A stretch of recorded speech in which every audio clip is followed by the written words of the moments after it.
Hello students, welcome to my YouTube channel Anil commerce academy. Students, आज के इस video में मैं आप लोगों को समुद्री यात्रा खाते जो कि बीकॉम फर्स्ट सेमेस्टर का सबसे मोस्ट इम्पॉर्टेंट चैप्टर है, इसका एक सवाल बच्चों या तो थ्योरी या प्रैक्टिकल आता ही आता है। तो आज मैं आप सभी को इस चैप्टर को अच्छे से क्लियर कराऊंगा, ठीक है, कि आखिर समुद्री यात्रा खाता किसे कहते हैं और इसका अकाउंट कैसे प्रिपेयर किया जाता है। तो चलिए बच्चों, देर ना करते हुए वीडियो को शुरू करते हैं। तो सबसे पहले बच्चों हम लोग ये देख लेते हैं कि ये जो वर्ड है समुद्री यात्रा खाते, देखिए बच्चों, इसमें एक वर्ड है यात्रा। यात्रा हम बच्चों तीन प्रकार से कर सकते हैं, थल से, वायु से, जल से। थल मतलब रेलगाड़ी से या बस से, वायु यानी वायु से हमें कोई भी यात्रा करनी है तो हवाई जहाज या हेलीकॉप्टर का यूज़ करेंगे। अगर हमें जाहिर सी बात है जल से अगर जल की कोई यात्रा करनी है तो हमें शिप का सहारा लेना पड़ेगा या वेसल्स का, ठीक है। तो होता क्या बच्चों, हमें इस चैप्टर में न थल से मतलब है ना वायु से, हमें केवल मतलब है शिप यानी वेसल से। तो होता क्या है बच्चों कि शिपिंग कंपनियां होती हैं तो उनके क्या, जैसे मान लीजिए XYZ बच्चों, ये तीन शिपिंग कंपनियां हैं। तो X शिपिंग कंपनी के पास 5 जहाज़ हैं, Y शिपिंग कंपनी के पास 6 जहाज़ हैं और Z शिपिंग कंपनी के पास 3 जहाज़ है बच्चों। तो होता क्या है कि भाई अगर इनके पास 5 जहाज़ है तो ये पाँचों जहाज़ सामान ले भी जाते होंगे और सामान वापस लाते भी होंगे, यानी हर एक जहाज़ XYZ शिपिंग कंपनी का अपनी यात्रा करता है, ठीक है, कहीं जाता होगा फिर वापस आता होगा। तो अगर XYZ कंपनी ये देखना चाहती है कि मुझे कितना प्रॉफिट हुआ और कितना लॉस हुआ, तो वो पांचों का बच्चों एक साथ नहीं निकालती हैं, वो निकालती हैं हर एक जहाज़ का प्रॉफिट एंड लॉस। जैसे मान लीजिए X है, X शिपिंग कंपनी है, उसके पास 5 शिप है, उनमें से 5 शिप में एक शिप का नाम है विजय शिप। तो इस विजय शिप ने एक जर्नी पर, एक वॉयज पर अपनी कितना प्रॉफिट कमाया है, तो उसको जानने के लिए ये जो एक्स शिपिंग कंपनी है बच्चों, विजय शिप का अकाउंट बनाएगी, जिसे बोलते हैं वॉयज अकाउंट बच्चों, ठीक है। इससे ये पता चल जाएगा कि इस विजय शिप ने जो यात्रा की है वो 2 महीने की भी हो सकती है बच्चों, 3 महीने की भी हो सकती है। तो उसने उस अपनी यात्रा पर कितना प्रॉफिट अर्न किया है, वो चाहे 2 महीने का बेटा समय हो या 3 महीने का, तो उस 3 महीने की यात्रा में या 2 महीने की यात्रा में उसने कितना प्रॉफिट अर्न किया है, ठीक है बच्चों। तो अब हम लोग यहाँ पे देखते हैं बच्चों, होता क्या है बच्चों, अब इसमें दिया है समुद्री यात्रा खाता। इस चैप्टर को अच्छे से देख लें। जल परिवहन को परिवहन का प्राचीनतम साधन माना जाता है। अभी से ही नहीं बच्चों, जल परिवहन को परिवहन का मतलब पहले से ही जो है जल से हम लोग क्या करते थे, यात्रा करते थे, ठीक। जल परिवहन 2 प्रकार का होता है, एक आंतरिक जल परिवहन, एक होता है सामुद्रिक या जहाजरानी परिवहन। विदेश या अंतर्राष्ट्रीय व्यापार में सामुद्रिक परिवहन व्यवसाय में संलग्न कंपनियों का महत्वपूर्ण योगदान है। जो शिपिंग कंपनियां होती हैं बच्चों, जैसे जहाजरानी कंपनियां समुद्री मार्ग से जलयान या जहाज द्वारा एक स्थान से दूसरे स्थान तक माल एवं यात्रियों को ले जाती हैं। जाहिर सी बात है, जो भी शिपिंग कंपनी होती हैं वो अपने जहाज़ से बच्चों माल ले जाती हैं और माल के साथ साथ पैसेंजर जो होते हैं उनको भी ले जाती हैं। इन जहाजरानी कंपनियों का भी उद्देश्य क्या होता है बच्चों, अन्य व्यावसायिक संस्थाओं की बात ही, जैसे हर व्यावसायिक संस्था का बच्चों उद्देश्य मोटिव क्या होता है, लाभ अर्न करना यानी प्रॉफिट अर्न करना। उसी तरीके से जो जहाजरानी कंपनियां होती हैं बच्चों, जो शिपिंग कंपनियां होती हैं, उनका भी मेन उद्देश्य क्या होता है, व्यावसायिक संस्थाओं की बात ही लाभ अर्जित करना होता है। तो इसके लिए क्या करती है, तो प्रत्येक जहाजरानी यानी प्रत्येक शिपिंग कंपनी अपने व्यवसाय का लाभ हानि खाता तैयार करती हैं। साथ ही यह कंपनी यह भी ज्ञात करना चाहती है कि प्रत्येक सामुद्रिक यात्रा मतलब किसी पर्टिकुलर किसी शिप ने जो सामुद्रिक यात्रा की है उस पर कितनी राशि व्यय करनी पड़ी है और कितनी इनकम अर्जित हुई है, तथा यात्रा विशेष से उससे कितना लाभ हुआ है या हानि हुआ है।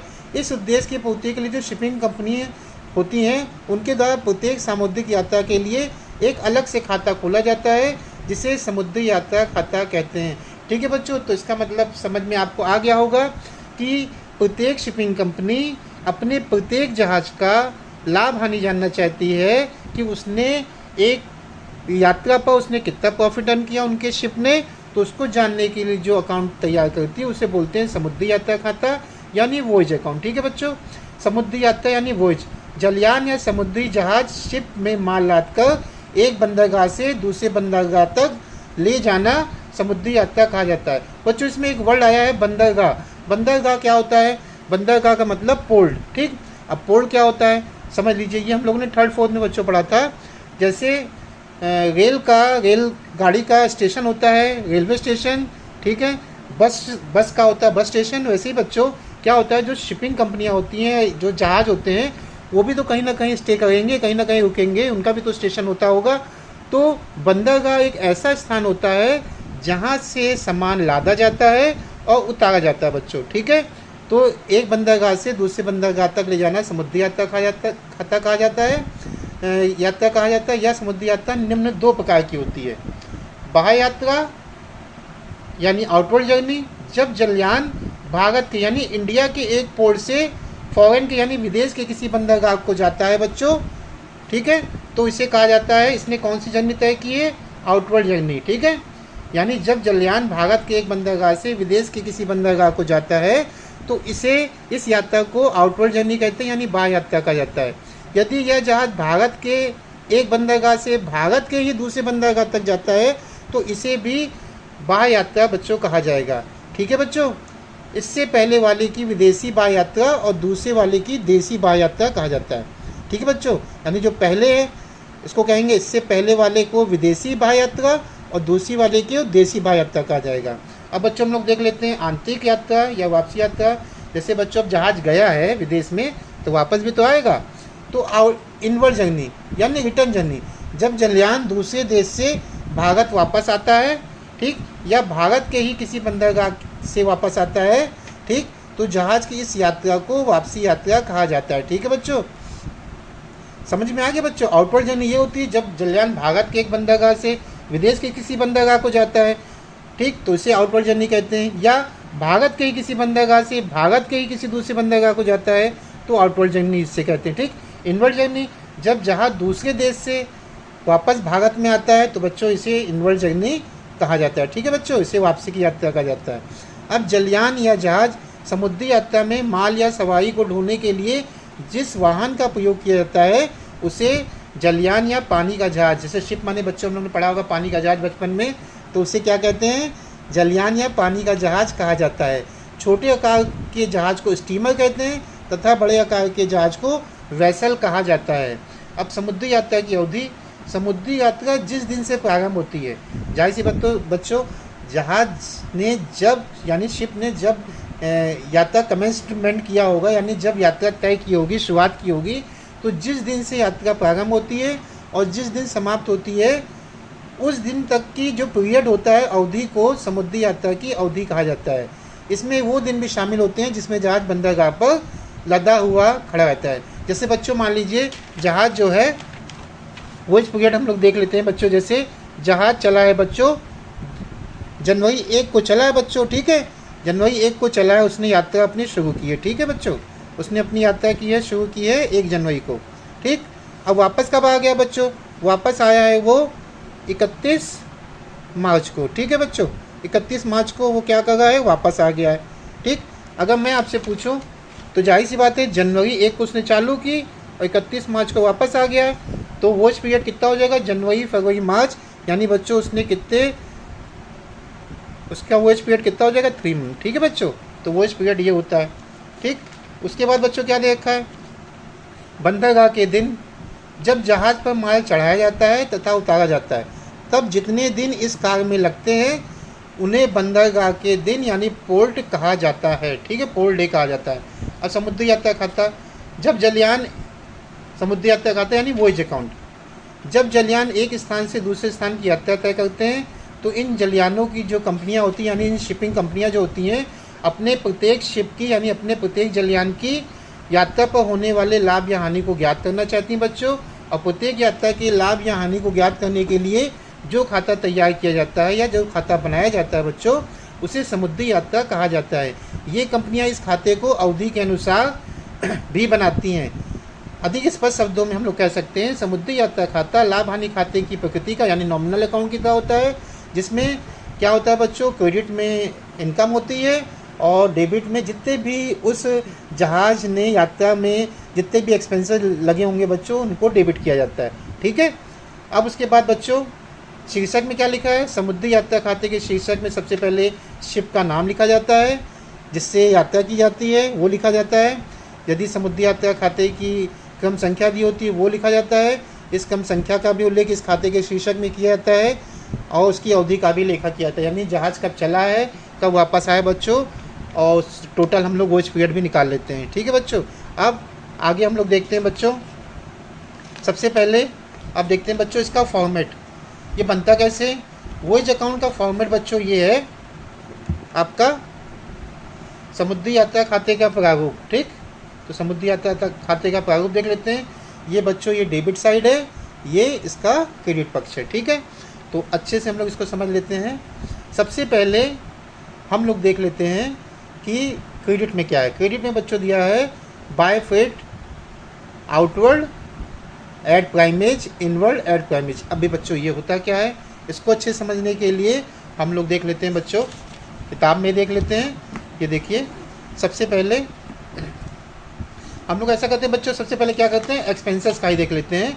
ठीक है, इनकम का तो देख ही लेंगे, सबसे पहले एक्सपेंसेस की डिटेल को अच्छे से समझ लेते हैं। सबसे पहले आपका दिया है, क्या दिया है बच्चों, बंकर कॉस्ट। क्या दे रखा है, बंकर कॉस्ट। ठीक, तो सबसे पहले बंकर कॉस्ट बच्चों दे रखा है। ये देखिए बंकर कॉस्ट दे रखा है। बंकर कॉस्ट होती क्या है, तो बंकर बच्चों ये देखिए, बंकर का आशय जलयान में डीजल ऑयल रखने के स्थान से है। ठीक, बंकर का आशय बच्चों यहाँ कहा गया है जलयान में डीजल ऑयल रखने के स्थान से है। बच्चों अगर आपने देखा होगा पहले की ट्रेनें जो होती थी वो किससे चलती थी, कोयले से चलती थी।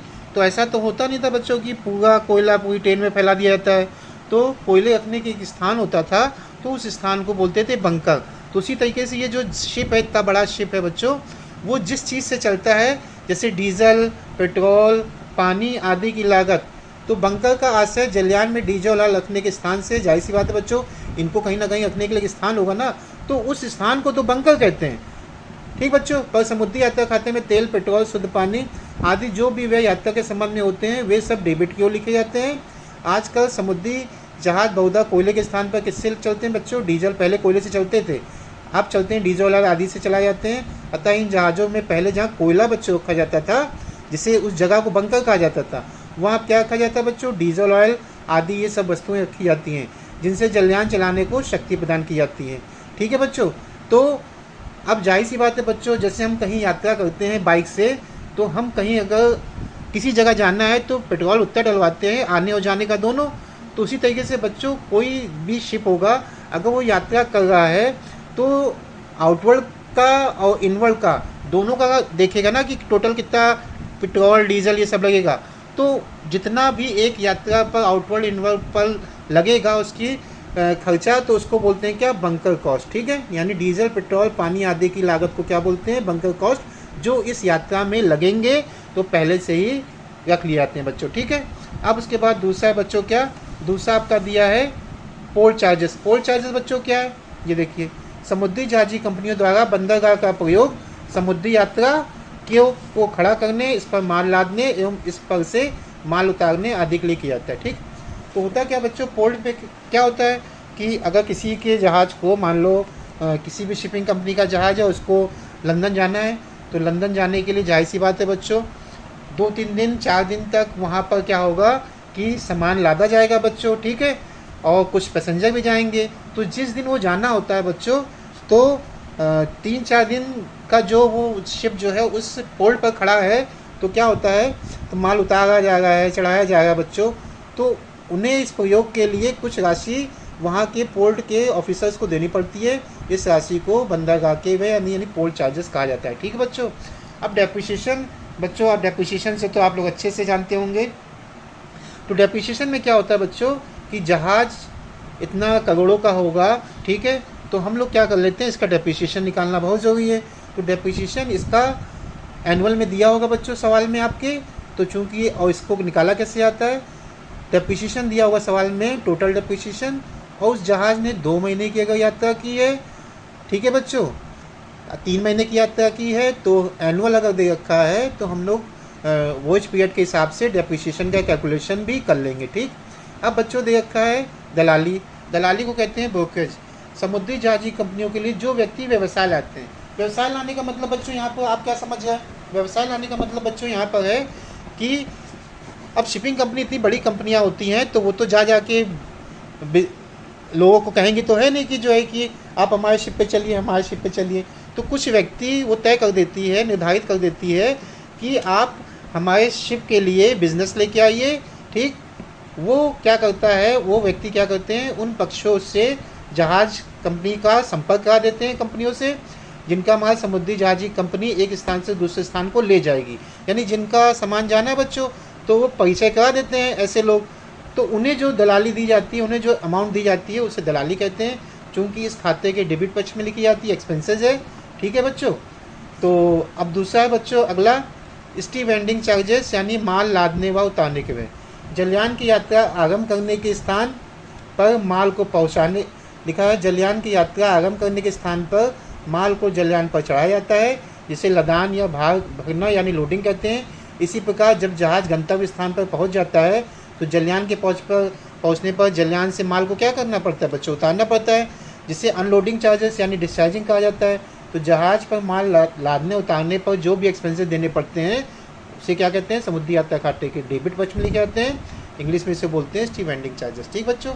वार्षिक स्थायी व्यय दे रखा है, वार्षिक स्थायी व्यय को इस अनुमान में इस खाते के डेबिट में लिखा जाता है जो यात्रा की अवधि एवं पूरे वर्ष में होता है। स्थायी व्यय के कुछ उदाहरण दे रखे, वेतन, मरम्मत, ब्याज, बीमा, और ये दे रखा बच्चों, ठीक है। बीमा आपका दे रखा, बीमा बच्चों दो प्रकार का होता है, एक शिप का होता है, एक क्या होता है, फ्रेट का होता है। तो शिप का बच्चों क्या होता है, शिप का अगर दे रखा है आपका तो लिखा है जैसे समुद्री जहाज का बीमा साधारणतः 1 वर्ष के लिए अवधि का होता है। अगर 1 साल का दे रखा है तो जितना इसने वॉयज पीरियड किया होगा, 2 महीने किया इसमें, जैसे देखिए उसने 3 महीने लगे यात्रा में, तो एनुअल था 60,000, 60,000 का 3/12 निकाला बच्चों, कितना आ गया 15,000 रुपये। इसे समुद्री यात्रा खाते के डेबिट पक्ष में लिख देंगे वॉयज अकाउंट के, ठीक। अब उसके बाद बच्चों क्या किया इसमें, समुद्री यात्रा बीमा वॉयज पॉलिसी, जब बीमा समुद्री यात्रा की अवधि के लिए कहा जाता है तो बीमा प्रीमियम की पूरी राशि को इस समुद्री यात्रा खाते के डेबिट पक्ष में लिख दिया जाता है बच्चों, ठीक। उसके बाद भाड़ा बीमा, बच्चों इतना माल जा रहा है जहाज पर किसी भी व्यक्ति का, ठीक, तो जाहिर सी बात है, तो जहाज को अगर कुछ अनहोनी हो जाती है, मिसहैपनिंग हो जाती है, तो जहाज के साथ साथ जो माल लदा है वो भी तो बच्चों पूरा डूब जाएगा। तो क्या करता है, ऐसे लोग क्या करते हैं, वो अपने माल का क्या करा लेते हैं, बीमा भी करा लेते हैं, जिसे बोलते हैं फ्रेट इंश्योरेंस। तो जब भाड़ा बीमा करा जाता है तो इसे समुद्री यात्रा खाते के डेबिट पक्ष में लिखा जाता है। उसके बाद बच्चों आया अगला, दक्षता कमीशन, एड्रेस कमीशन। अब होता क्या है बच्चों, इतनी बड़ी जहाजी कंपनियां हैं, शिपिंग कंपनी है, वो खुद जाके लोगों से, मतलब जिनका माल जहाज पे जा रहा है या वापस आ रहा है, सबसे जाके खुद तो बच्चों पैसा लेगी नहीं, ठीक। तो वो क्या करती है, कुछ पर्सन अपॉइंट कर देती है। तो उन पर्सन का क्या काम होता है, वो जाते हैं और शिपिंग कंपनी का पैसा उन लोगों से लेते हैं। देखिए साफ साफ लिखा है, जहाज आनी कंपनियों के द्वारा यह कमीशन उन्हें दिया जाता है जिनकी सहायता से भाड़ा प्राप्त होता है। शिपिंग कंपनियाँ क्या करती हैं, अपनी शिप से उनका सामान ले गई और वापस ले आई, जिसका जाना था उनका सामान पहुंचा दिया और जिसका उधर से वापस आना था तो उनका सामान ले आई। अब भाड़ा कैसे मिलेगा, तो जिनकी सहायता से भाड़ा बच्चों प्राप्त होता है, तो उन व्यक्तियों को जो हम 1% से कमीशन देते हैं, निर्धारित कमीशन होता है उसमें, तो उसको बोलते हैं एड्रेस कमीशन, ठीक है बच्चों। परसेंटेज दी होती है सवाल में। भाड़ा तथा उस पर प्राइमेज दोनों राशियों के जोड़ पर एक निश्चित प्रतिशत से इस कमीशन की गणना की जाती है। यदि बाह्य यात्रा यानी आउटवर्ल्ड के लिए अलग दे रखा है, आंतरिक भाड़ा के लिए एड्रेस कमीशन की दर अलग अलग दी गई हो, तो संबंधित भाड़े पर निर्धारित दर से कमीशन निकालकर उनका योग करके कुल एड्रेस कमीशन ज्ञात करते हैं। इसे समुद्री यात्रा खाते के डेबिट पक्ष में प्रदर्शित करते हैं। अगला पॉइंट है बच्चों, प्रबंधक का कमीशन यानी मैनेजर कमीशन। कभी कभी जहाज आनी कंपनी के प्रबंधक को लाभ के 1% के रूप में कमीशन दिया जाता है। कमीशन की गणना के लिए निम्नलिखित 2 दशाओं में कोई भी एक दशा या शर्त हो सकती है सवाल में।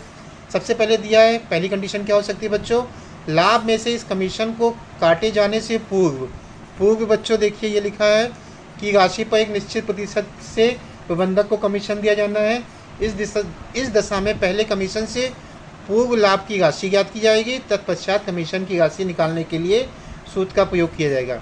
समुद्री यात्रा खाते के क्रेडिट पक्ष की राशि को हमने जोड़ लिया, क्रेडिट साइड का टोटल बच्चों कर लिया, ठीक। और घटाया क्या है इसमें, अभी हमने कमीशन नहीं लिखा है, और डेबिट पक्ष के जितने भी एक्सपेंसेस थे उनको जोड़ लिया बच्चों। तो क्रेडिट के जोड़ में और इस जोड़ को घटा दिया बच्चों, अभी कमीशन नहीं दिया है, ठीक है बच्चों मैनेजर का। तो जो डिफरेंस आएगा तो कमीशन से पूर्व जो लाभ आया है, ठीक, तो कमीशन से पूर्व लाभ की राशि लिखेंगे इंटू 10/100। ठीक है बच्चों, बहुत ध्यान रखिएगा, जो पूर्व वर्ड है, ठीक है, तो इसको बहुत ध्यान रखिए। जो परसेंटेज दी होगी प्रबंधक की, तो 10 दी है, 5 दी है, तो अपॉन क्या कर देंगे, बस 100 कर देंगे।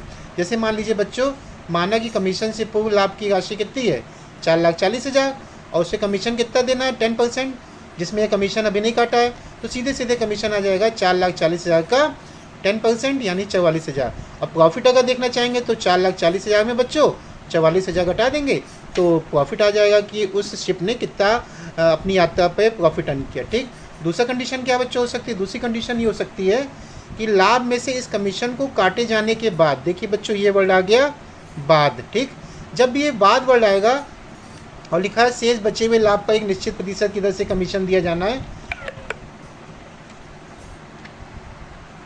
कमीशन दिया जाना है, तो इस दशा में पहले उपयुक्त विधि से कमीशन की पूर्व लाभ की राशि ज्ञात करेंगे, जैसे हम लोग ने पहले किए। तत्पश्चात कमीशन की राशि निकालने के लिए निम्न सूत्र का प्रयोग करेंगे बच्चों। कैसे, कमीशन से पूर्व लाभ की राशि जैसे निकाली थी ऊपर, लेकिन दर में क्या करेंगे बच्चों, जितनी दर दी है 5%, 10%, बस नीचे क्या कर देंगे, 100 नहीं करेंगे, 100 में उस परसेंटेज को ऐड कर देंगे। वो तब करेंगे जब बाद वर्ड लिखा हो बच्चों, ये बहुत ध्यान देखिएगा, बाद यानी आफ्टर, और उसमें क्या लिखा होगा बच्चों, उसमें लिखा होगा आपका बिफोर यानी पूर्व। ठीक, अब इसको अच्छे समझ लेते हैं। जैसे मान लीजिए बच्चों, इसमें माना कि 10% है और कमीशन से पूर्व लाभ की राशि कितनी है, 4,40,000 रुपये, तो 4,40,000 इंटू 10/110 हो जाएगा। ठीक, तो 10/110 आएगा, 11 चौक 44, तो 40,000 रुपये आ जाएगा बच्चों कमीशन। 4,40,000 में 40,000 हटा देंगे तो प्रॉफिट आ जाएगा, नेट प्रॉफिट 4 लाख रुपये बच्चों। ठीक है, ये मैनेजर कमीशन बच्चों, इसी में कन्फ्यूज़न होती है, लेकिन मैंने आपको बताया, बस 2 वर्ड याद कर लीजिए। बिफोर आएगा तो सीधे परसेंटेज अपॉन 100, अगर आफ्टर आएगा तो परसेंटेज अपॉन क्या हो जाएगा, उसमें नीचे 100 में वो परसेंटेज ऐड हो जाएगी। ठीक बच्चों, ये तो शिप के एक्सपेंसेस थे जो उसने यात्रा के दौरान उसके लगेंगे, ठीक है, या लगे हैं। अब जो शिप होता है उसको कैसे उसको इनकम मिलती है, तो हम ये देख लेते हैं। इनकम दी होती है बच्चों क्रेडिट साइड में, समुद्री यात्रा खाते के क्रेडिट पक्ष में हम लोग देखते हैं क्या क्या जाता है, भाड़ा। जाहिर सी बात है बच्चों, शिप को प्रॉफिट कब होगा, जब उसे भाड़ा मिलेगा। तो भाड़ा, समुद्री जहाजी कंपनी माल को एक स्थान से दूसरे स्थान को ले जाने के लिए जो भी किराया यानी जो भाड़ा माल के मालिकों से लेती है उसे भाड़ा कहा जाता है। यह समुद्री जहाजी यात्रा की आय होती है, इनकम होती है बच्चों, अतः इसे समुद्री यात्रा खाते के क्रेडिट पक्ष में लिखा जाता है। अभी बच्चों आप लोगों ने शुरुआत में ही पढ़ा था, ये एक नॉमिनल अकाउंट है। नॉमिनल अकाउंट में क्या होता है, debit all expenses, credit all income and gain. तो हम लोग नॉमिनल अकाउंट के हिसाब से बना गए इसमें, तो क्रेडिट में इनकम आएगी, तो जो भाड़ा मिला है हमको यानी शिपिंग कंपनी को, वो क्रेडिट साइड में ही लिखी जाएगी। ठीक है बच्चों, परंतु जो भाड़ा अपूर्ण है, इनकम्प्लीट का होता है, उसे समुद्री यात्रा खाते के डेबिट पक्ष में लिखा जाता है। ठीक, भाड़े के अतिरिक्त दी गई दलाली यानी प्राइमेज। ठीक, होता क्या बच्चों कि हर व्यक्ति चाहता है कि उसका माल जो शिप पे लदा है वो सेफ तरीके से जहाँ जाना है वहाँ पहुँच जाए। ठीक, तो वो क्या करता है कि उससे वो कुछ एक्स्ट्रा अमाउंट उसको कहा जाता है कि आप एक निश्चित परसेंटेज के हिसाब से, वो दिया होता है सवाल में 5%, 10%, यानी माल के स्वामी जो होते हैं समुद्री जहाजी कंपनियों को भाड़े के अतिरिक्त जो राशि देते हैं उसका, ताकि उनका माल सुरक्षित पहुंच जाए, तो उसको क्या कहते हैं, प्राइमेज कहते हैं बच्चों। ठीक है, मतलब उनका माल सुरक्षित पहुंच जाए उसके लिए अतिरिक्त राशि देते हैं। ठीक है, वो परसेंटेज के हिसाब से होती है, जिसे बोलते हैं क्या, प्राइमेज। अब यात्रा राशि, अब बच्चों इतना बड़ा जहाज़ जा रहा है अगर, तो केवल उसमें माल तो जाएगा नहीं। ठीक, तो उसमें क्या होता है, पैसेंजर भी जाते हैं। ठीक है बच्चों, आपने एक फिल्म देखी होगी टाइटैनिक, तो उसमें क्या होता है, देखा होगा कितने सारे पैसेंजर थे। ठीक है बच्चों, तो होता क्या है, तो कोई भी शिपिंग कंपनियां होती हैं, किसी भी शिपिंग कंपनी का जहाज़ होता है, तो उस शिप में माल भी लादा जाता है और पैसेंजर को भी पहुंचाया जाता है जहां वो जाना चाहते हैं बच्चों। ठीक है, तो समुद्री जहाजी कंपनियां माल के अतिरिक्त यात्रियों को भी एक स्थान से दूसरे स्थान तक ले जाती हैं। उन यात्रियों से जो किराया भाड़ा वसूल करती हैं उसे यात्रा राशि कहते हैं, पैसेज मनी कहते हैं। इसे समुद्री यात्रा खाते के क्रेडिट पक्ष में लिखा जाता है। शराब की बिक्री और सैलून की आय, इस बिक्री और आय को भी समुद्री यात्रा खाते के क्रेडिट पक्ष में लिखा जाता है बच्चों। स्टोर्स, डीजल आदि का अंतिम रहती है बच्चों। मैंने आपको पहले ही बताया था कि जहाज़ अगर यात्रा कर रहा है तो पहले से ही उसके लिए स्टोव, डीजल आदि की व्यवस्था कर दी जाती है कि इस यात्रा में कितना लगेगा। अब अगर कुछ बच गया है, क्लोजिंग स्टॉक बच जाएगा, तो उसे वॉइस अकाउंट के कहाँ लिख देते हैं, क्रेडिट साइड में लिख देते हैं बच्चों।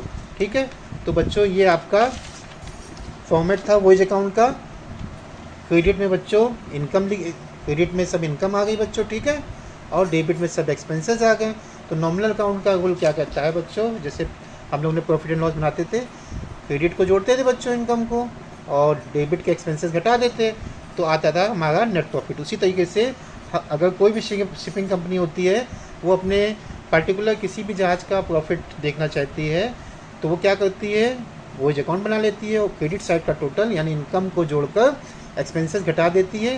तो जो बैलेंस आएगा बच्चों उससे कहते हैं नेट प्रॉफिट, जो बैलेंसिंग फिगर आएगा, ठीक है, तो इसे बोलते हैं नेट प्रॉफिट। यानी इस नेट प्रॉफिट का मतलब है इस पार्टिकुलर जहाज़ ने अपनी यात्रा पर, चाहे वो 2 महीने की हो चाहे 3 महीने की, कितना प्रॉफिट अर्न किया बच्चों। ठीक है बच्चों, ये वॉइस अकाउंट का पूरा बच्चों मैंने आपको अच्छे से समझाया है। उम्मीद करते हैं कि आपको समझ में आया होगा। अगर आपको मेरा ये वीडियो समझ में आया हो तो प्लीज़ मेरे इस वीडियो को लाइक, शेयर और चैनल को सब्सक्राइब कीजिएगा, ज़रूर कीजिएगा। मिलते हैं बच्चों नेक्स्ट वीडियो में। Okay, thank you.